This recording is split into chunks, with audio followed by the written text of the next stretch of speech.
अस्सलामुअलैकुम, आप देख रही हैं डॉन न्यूज। मैं हूं शुमाइला अरशद। हेडलाइंस आपने देखी। इस्लामाबाद हाई कोर्ट में इलेक्शन एक्ट तरमीमी ऑर्डिनेंस के खिलाफ दरखास्त पर समाअत हुई है। अदालत ने वफाकी हुकूमत को नोटिस जारी करते हुए 15 मार्च तक जवाब तलब कर लिया है।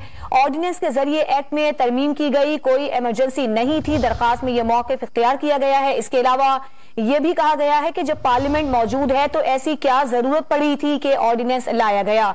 इलेक्शन एक्ट तरमीमी ऑर्डिनेंस के खिलाफ दरखास्त पर इस्लामाबाद हाई कोर्ट में समाअत हुई है। इस्लामाबाद हाई कोर्ट ने वफाकी हुकूमत को नोटिस जारी करके जवाब भी तलब कर लिया है। दरखास्त में मौक़िफ़ इख्तियार किया गया था कि ऑर्डिनेंस के जरिए एक्ट में तरमीम की गई, कोई इमरजेंसी नहीं थी। यह भी कहा गया कि जब पार्लियामेंट मौजूद है तो ऐसी क्या जरूरत पड़ी थी कि ऑर्डिनेंस लाया गया। ताज़ा तरीन वीडियोस के लिए हमारा YouTube चैनल सब्सक्राइब करके बेल आइकन प्रेस करिए ताकि आपको मिले हर अपडेट सबसे पहले।